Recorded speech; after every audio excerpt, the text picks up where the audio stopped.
that was a good review, but now it's not that it's something 120, 132 years ago. It's today, it's now. It's more important than ever, affirmative prayer. And it's the key to changing and raising consciousness. That's what we do at Unity. We expand, we come to a higher power. And it's not something we do to God, but to ourselves.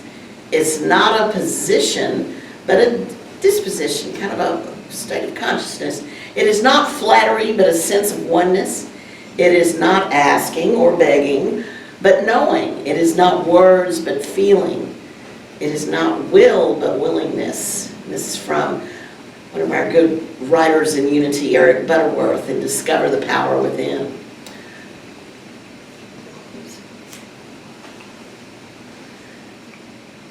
So in prayer, we often have that urgent need. When do we pray? When we really need it, when we're in trouble sometimes, and we really want some guidance. But guidance is not a specific thing to do, a specific word or direction. It's a principle of the ever-present divine knowingness. So it's like we just get still enough. See, we have everything we need. You've got the Christ within. Just get still enough to feel that and to get out of our own way, as we say. So we listen in that silence. It's not a predestined way to go or something that the Father insists we do. It just needs a willingness. But now willingness, okay, I am willing to forgive. I am willing to become present. It's kind of easy, but then it's not. You just really have to be open. That's why that first movement is so important. I'm willing to pivot to the truth of what I am. I'm willing to manifest my vision, seeing God everywhere. I'm willing to surrender to a wholehearted life and spirit. I'm willing to declare my good complete with power, conviction, expectancy. That's that faith. So just be willing. Just be willing. And in that willing, open spirit, oh my goodness, what can happen? So you can only be transformed by renewal of your mind, as the Bible saying goes. It doesn't relieve you from responsibility. So in prayer, we're just dealing with consciousness. But then there's that cosmic counterpart to your need that is perfect. And within you is that possibility that just needs to be released. So, as Linda Martella-Whitsitt would say, the object of prayer is to expand consciousness. So again, I keep thinking of that spiral picture. I just expand as I start from the heart center. We are the point of power. We are the individual expression of God. So we acknowledge this ever-presence, divine activity, and then we move our feet. So it's pretty fitting that Ken drew the card action, because that's part of it. That's part of it. But first, there's that stillness. So I ran these off and put a few on the table, but there's a worksheet that I got from the workbook. So, so does anyone need one? Let's see, there's one from Ken. Do we need some back here? Oops. You might want one. Okay, yeah. Let's see if we can get them to everybody. So Linda Martella-Whitsitt and two other ministers, Dee, I can remember her first name, can't remember her last name at this minute, but this wonderful series on prayer, and I think they've repeated it since 2021. And they began the process by, you think about, well, what's the condition you're addressing? And then this is a really, really important step. What's the purpose? What's the purpose? So here's a good example. Somebody wants her back pain to stop. And the purpose then is for her to affirm that she's living her life free of discomfort, or pain. Now, it's not about magic, but it's just, and especially when you pray with others, you're allowing someone, you're holding a space and allowing for something that they cannot see at the moment. Like a person in pain and discomfort, they're just thinking about the pain and the discomfort, but when they ask, and then you hold the space for them, you see them, you see a different perspective, living her life free of any discomfort or pain. Now, in NVC, nonviolent communication, I call this the 0 step, where often we begin some of our practice sessions in a meditation where we connect fully to each other and to ourselves. Well, in prayer, in a way, what we're doing is we're connecting to truth, connecting to spirit, when we go from condition to purpose. And I don't know if you're willing to do it or not, but if you wish, if you think about it, if you want to, does anyone have an example of a condition? And maybe we can come up with a purpose for an example. And it could be something that doesn't have to be ongoing in your life, but just a condition. Maybe we could start with the world. Let's see. Something big like the condition is the division, the divisiveness in our country right now, all the rhetoric. We've got a lot of noise in our country. There's a lot we have to deal with. But let's see, underneath that, what can be the purpose that we see people dropping some of those positions and just connecting and realizing everybody wants that quiet and that peace and maybe more harmony, as you drew the card this morning. So, underneath the noise, if we stop a minute, the purpose in this prayer could be to pray for harmony and understanding and maybe mutuality. That could be the purpose. So, all right, then we get into the first movement of prayer. So, all right, now you can see how you've set the stage with that purpose. But now we want to relax. We've got to, like we come into this prayer, feeling the noise and the kind of the friction. But then we relax and open our minds to the truth. And we open our hearts to the glory of the light within. Get in that state of expectancy. As I tell my son, goodness will prevail. I know it looks bad, but I know we get through. I open and create space for new understanding, relaxing into what is possible. And it's sort of like coming out of the head. Because if we just read the news and listen to the news, if we come into the heart and realize there's more good stories in this country than there is all that, the pundits telling their opinion of what's happening.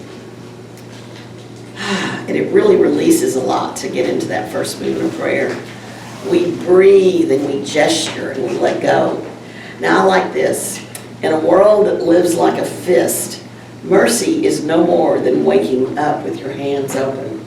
And I know this comes from the story, about the monkeys, that they used to trap the monkeys by putting rice or something in a bottle that had a long neck bottle, and they get their hands stuck. They go in and they're grabbing and they get a tight fist and they can't get back out. They're trapped. So just make a fist and imagine what you're holding on to. What's your rice?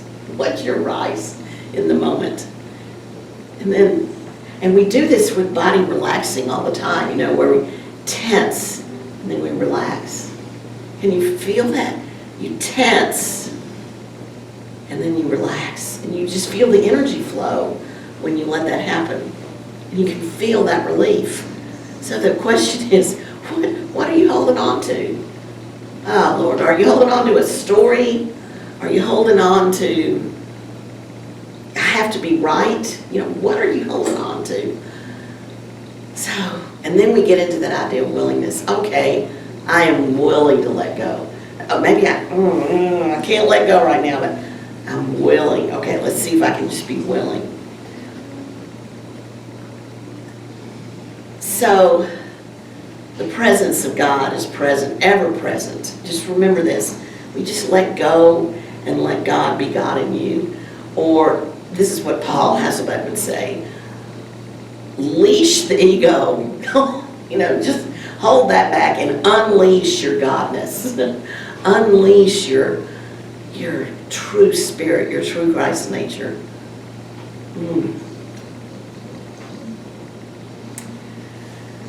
So the second movement is we focus on what is God. God is. I focus on the power of God. I choose a word that determines God in terms of a particular power. Now, I like to use the 12 powers here, but there are other words that we could use. But, you know, we've got faith, strength, love, understanding, life. And when you read Divine Audacity, which is a wonderful book by Linda Martella Whitsett, she adds more words. She kind of draws out, well, faith is assurance and that positive expectancy. Strength is stability and courage.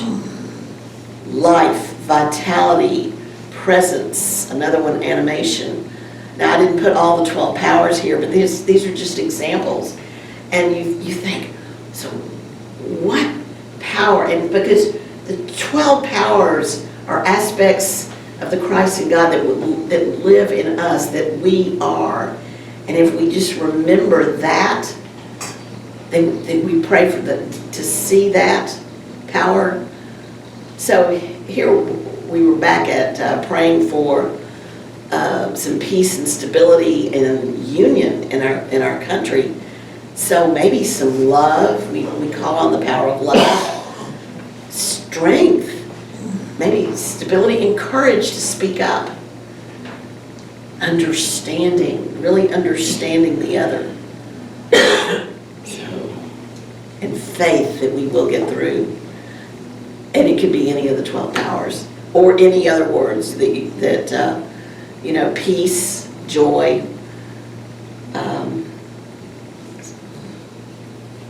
So the third movement is to think about the reality of my oneness with God. So we have I open, I'm willing.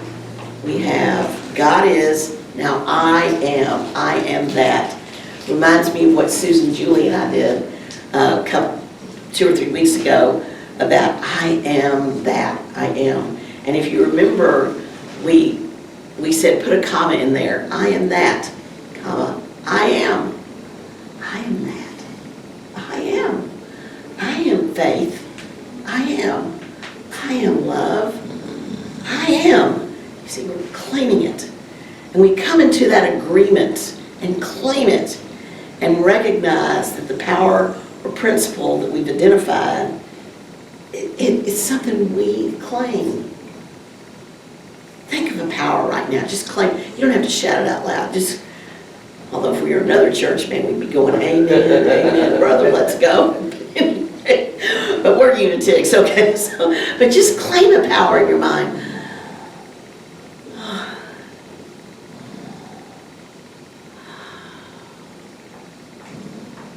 I hope you felt it. You claimed it. Uh-oh. Don't you tell me that. All right. And a fourth movement, then, all right, now we've integrated. We've got God is, I am. Now, I can, and I know, and I do. This is what happens when we've claimed that power. So I'm able to have and to bring about something wonderful. I can imagine, because I've listened to myself, I can imagine my next thoughts, words, and actions but it comes from a spiritual place. And knowing that this power is mine, so how am I going to use that today?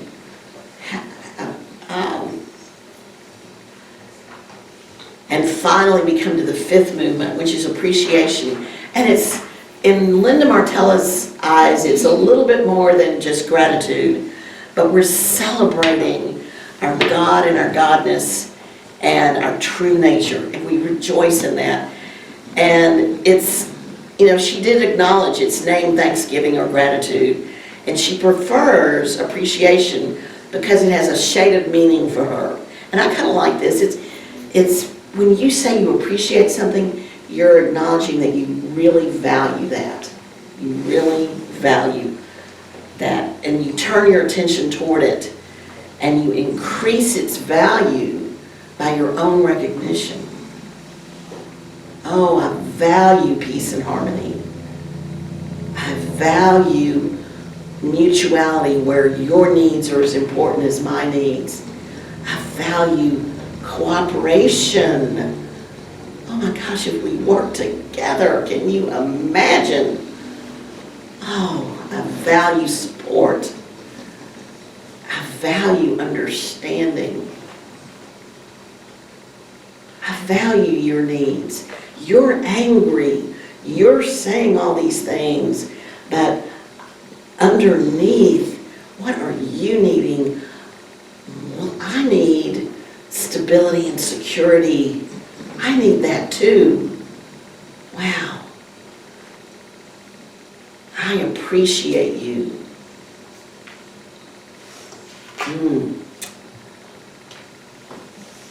Well, as I said, appreciation, I really kind of got into it there. And it really, in NBC terms, we're kind of being specific to feelings and met needs. And appreciation is not limited to words. We can express it wordlessly. And we savor the moment of closing prayer and then returning to our awareness. Now we've got to walk out, we've got to live that prayer. We've got to live that prayer.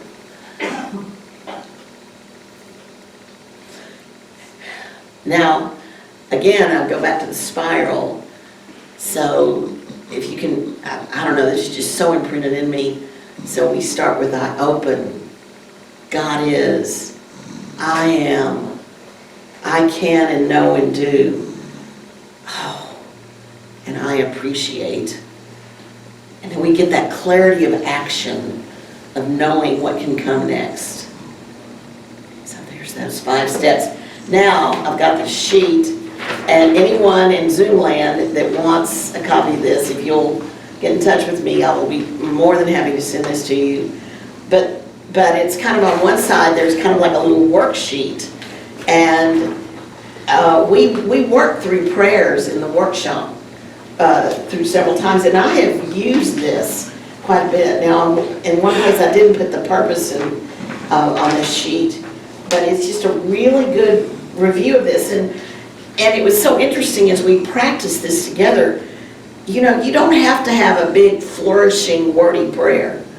You can just get in the habit of those movements, and you can move from opening all the way to appreciation and realizing, you know. And if you want in your time of prayer, of course, there's a moment where you're integrating, where you can go into the silence.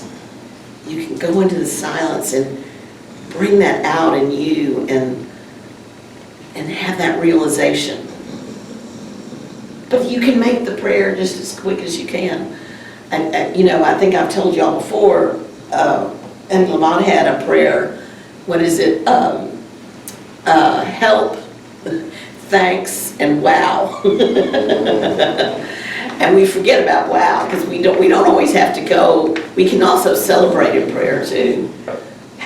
Have you all just been so grateful? Like right today, I am so grateful that the technology is cooperating with me. And I am really feeling it. I was noticing that too. Well, thank you, Ken. And maybe out in Zoom land, I hope there's no hitches, but it's really kind of exciting today. So, but then you just feel blessed. I mean, I look at my new granddaughter, and we had this big conversation the other night, because she's now starting to babble.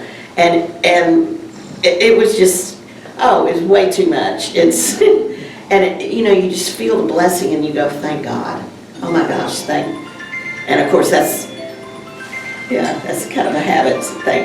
Thank goodness, thank God, I am blessed.